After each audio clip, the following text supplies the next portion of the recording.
दोस्तों, वंदे मातरम।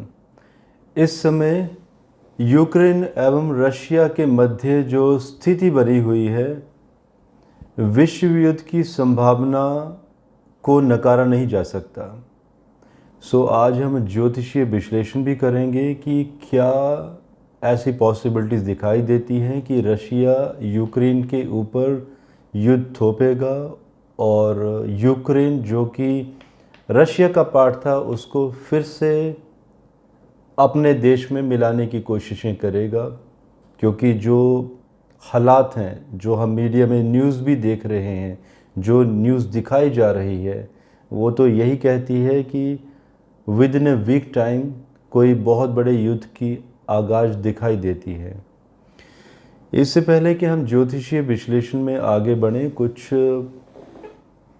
बातों को डिस्कस करना बहुत ज़रूरी है। जैसे कि आप लोगों को मालूम होगा कि इस समय रशिया ने यूक्रेन को चारों तरफ से घेर रखा है और इसके लीगल एंड जायज़ कारण भी हैं। मैं उन कारणों में नहीं जाना चाहता, वो आप लोग न्यूज़ देख भी रहे होंगे। और साथ साथ में जो हालात बने हुए हैं नाटो देशों के भी, और यूक्रेन अभी नाटो में खुद को एंटर भी करवाना चाहता है क्योंकि उसको भय भी सता रहा है।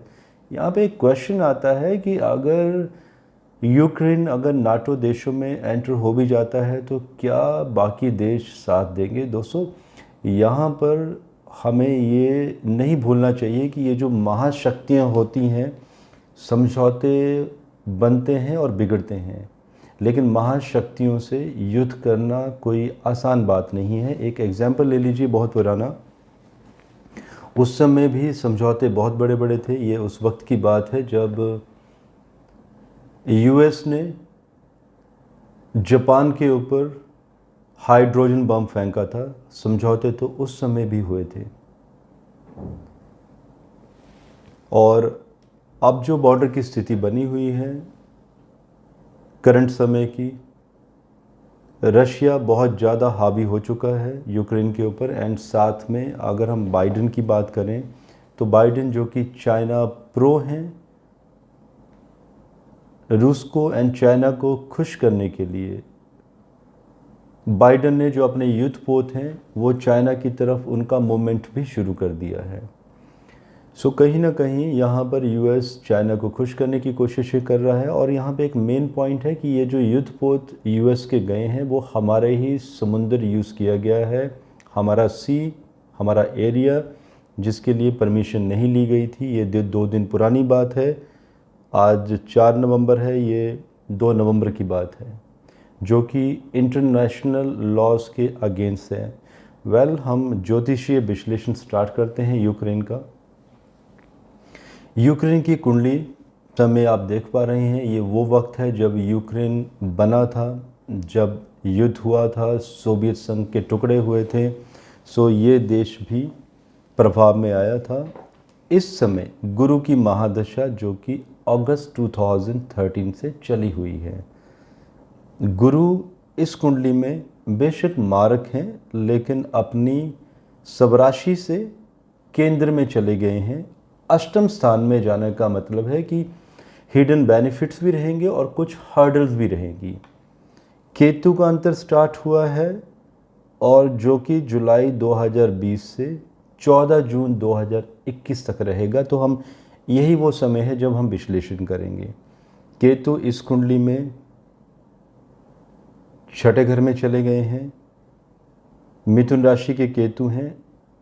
ये केतु सही नहीं है। ये बात अलग है कि छठा घर शत्रुओं को परास्त करने के लिए भी है। बुध षष्ठेश होकर अष्टम में चले गए हैं, 2 बेनिफिक प्लैनेट्स का भी प्रभाव लिए हुए हैं। सूर्य साथ में बैठे हुए हैं। एक बचाव दिखाई देता है यहाँ पर, लेकिन थोड़ी सी परेशानी भी दिखाई देती है कि अगर ये एक यहाँ पर सर्जिकल स्ट्राइक दिखाई देती है कि रशिया जो कि अभी काफ़ी अंदर आ चुका है कि कोई ना कोई सर्जिकल स्ट्राइक करके ही वापस जाएगा यूक्रेन के ऊपर।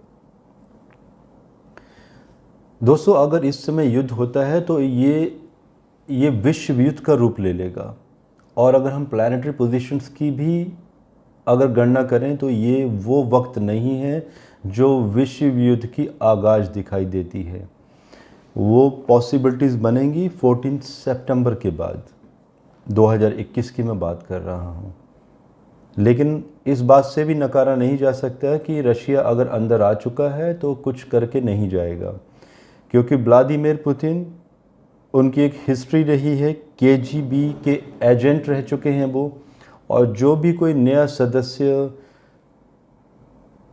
रूस की सत्ता में आने की कोशिश करता है उनको वो साइड लाइन कर देते हैं।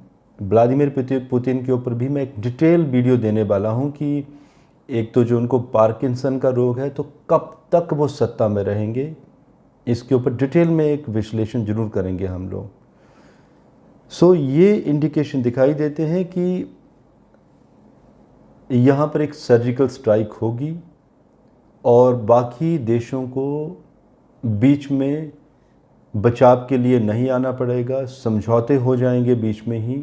और ये जो स्थिति है, जो पुरानी, जो 6 अप्रैल से पहले वाली थी, क्योंकि 6 अप्रैल को जैसे ही जुपिटर कुंभ राशि में आए हैं, इस कुंडली में ट्रांजिट की बात करें तो मार्केश की राशि में चले गए हैं। लेकिन नवमाश कुंडली में गुरु बुध के साथ लगन में बैठे हैं तो परेशानी नहीं करेंगे।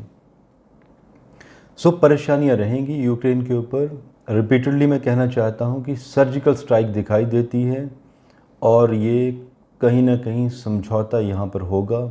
अब वो क्या कंडीशंस बनेंगी इसके ऊपर हम आगे नज़र रखेंगे, लेकिन 14 सितंबर के बाद युद्ध की संभावना को नकारा नहीं जा सकता। और इसके ऊपर हम डिटेल में एक बार फिर से विश्लेषण करेंगे कि क्या 14 सितंबर के बाद कोई युद्ध दिखाई देता है यूक्रेन एंड रशिया के बीच में।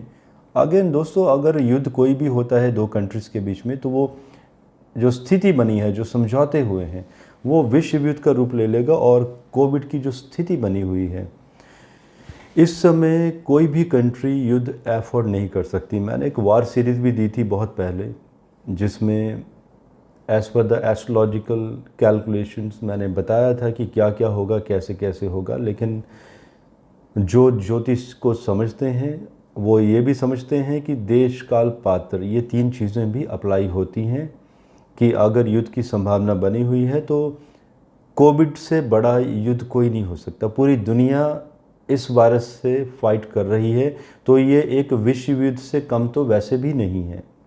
तो दोस्तों, मुझे इजाज़त दीजिए। एक छोटी सी टिप्पणी मैं देना चाहता था आप लोगों को, क्योंकि एक डर फैला हुआ है सब लोगों के बीच में कि अगर युद्ध हुआ तो क्या होगा। क्योंकि नो डाउट मार्केट डाउन होगी, शेयर टूटेंगे, जॉब्स चली जाएंगी। सो ऐसा कुछ नहीं दिखाई देता है अभी, और आप निश्चिंत रहिए और मुझे इजाज़त दीजिए। भारत माता की जय।